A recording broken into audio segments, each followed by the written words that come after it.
Are you looking for an athletic scholarship? You're in the right place. This is the Recruit Me Athletic Scholarship Podcast, the longest-running podcast on recruiting and athletic scholarships. We're here to help your family navigate the recruiting road all the way to an athletic scholarship. He's a recruiting expert and a dad of 2 college athletes. He has a wealth of experience to share. Here's Recruit Me CEO, Brent Hanks.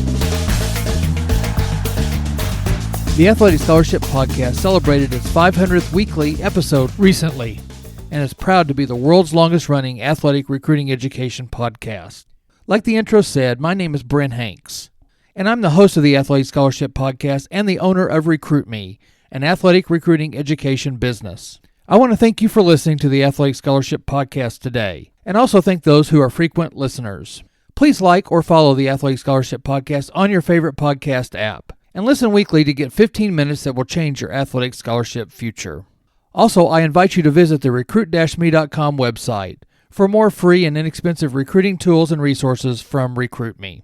Here, after the 500th episode of the Athletic Scholarship Podcast, I'm going to give you episodes that highlight different aspects of the 7 steps to an athletic scholarship from the Recruit Me 3.0 athletic scholarship system. The 7 steps are: Step 1, select the right schools to contact. Step 2, write a great introductory email. Step 3, create your one-sheet player profile. Step 4, build your own recruiting questionnaire. Step 5, track your communications. Step 6, send one-page or one-paragraph updates. And Step 7, make your school choice wisely. Today I continue covering each step of the 7 steps to an athletic scholarship from the Recruit Me 3.0 athletic scholarship system. Today's episode is highlighting the 4th step of the 7 steps to an athletic scholarship that are found in the Recruit Me 3.0 athletic scholarship system on the recruit-me.com website. Step number 4 is build your own recruiting questionnaire. Most, if not every college sport program website has a link for a recruiting questionnaire that you can fill out and get into the team's database.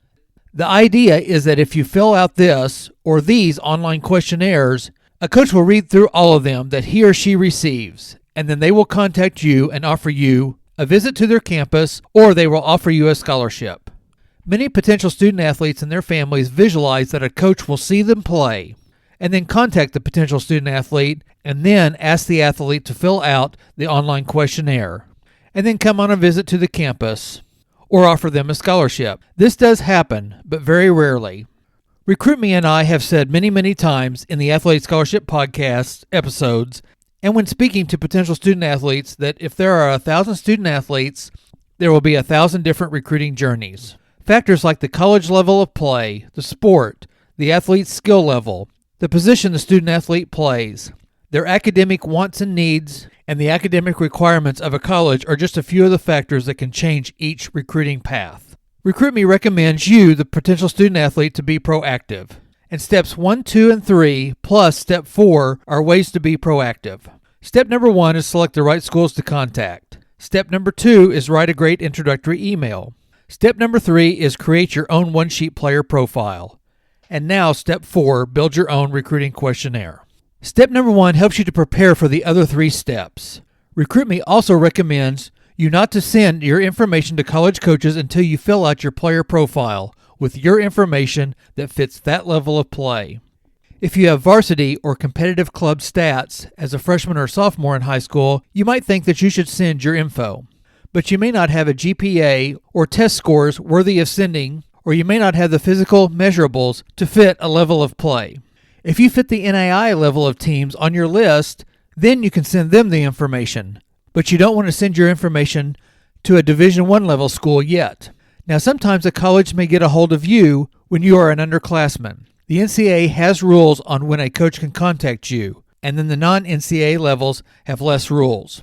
Sometimes when a potential student athlete contacts a coach, they get discouraged because they don't hear back from them.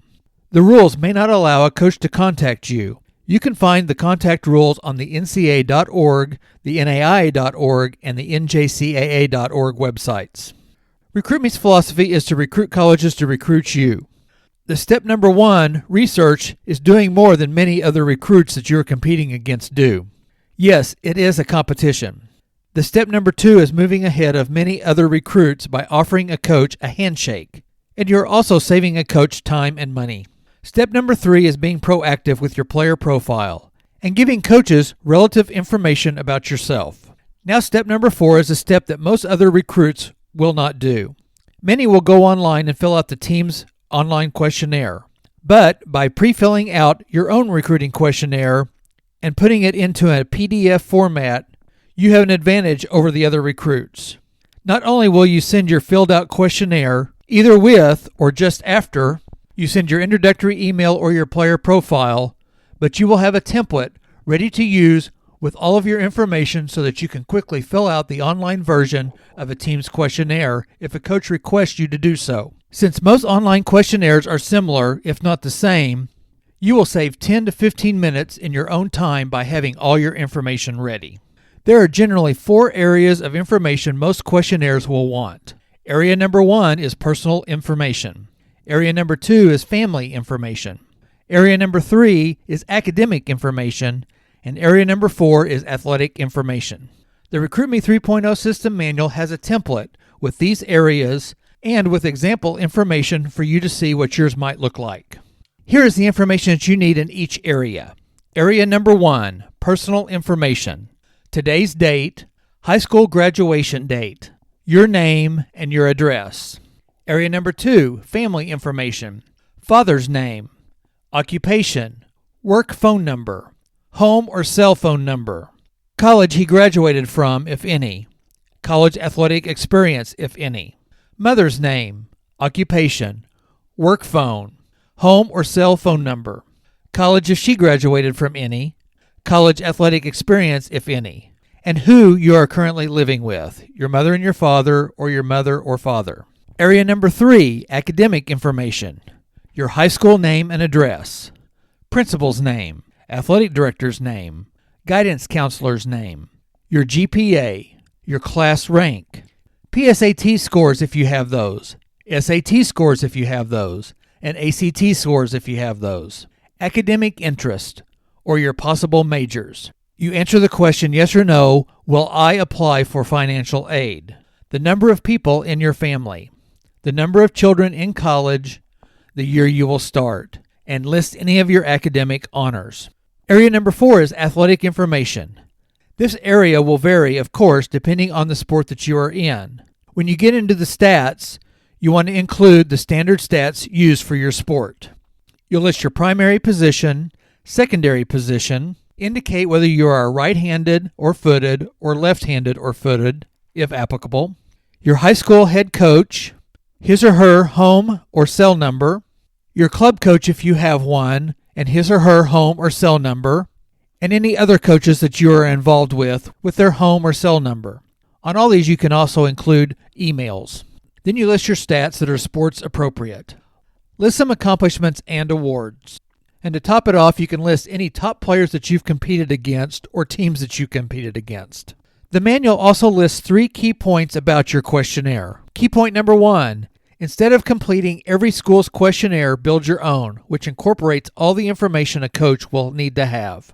Key point number 2, build your questionnaire quickly after you send out your emails, because you will begin receiving responses from coaches in a few days. Key point number 3, send your upcoming season schedule, if you have it already, when you send your completed questionnaire. You and your family can invest $39 and get your own copy of the RecruitMe 3.0 Athletic Scholarship System at the recruit-me.com website. Hit the Get Access link. You will get a PDF form of the step-by-step RecruitMe manual, workbook, and the 3 worksheets, the parameters worksheet, the college school list worksheet, and the college research worksheet. Next week's The Athletic Scholarship Podcast episode will hit on Step 5 of the 7 steps to an athletic scholarship. Step 5 is track your communications. This step helps you to know who you contacted, who contacted you, and what your next step will be with that coach and school.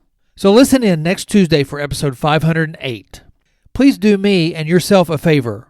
Like or subscribe to the Athletic Scholarship Podcast on your favorite podcast app. And also share these episodes with your parents, your student athlete, or your teammates and coaches. Last week I mentioned I was going to have left bicep tendon repair surgery. Well, last Monday I did, and everything is going well.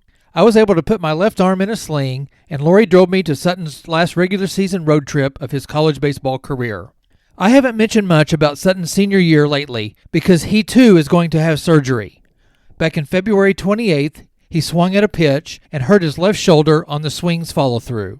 An MRI confirmed his shoulder dislocated briefly and tore a labrum in his shoulder.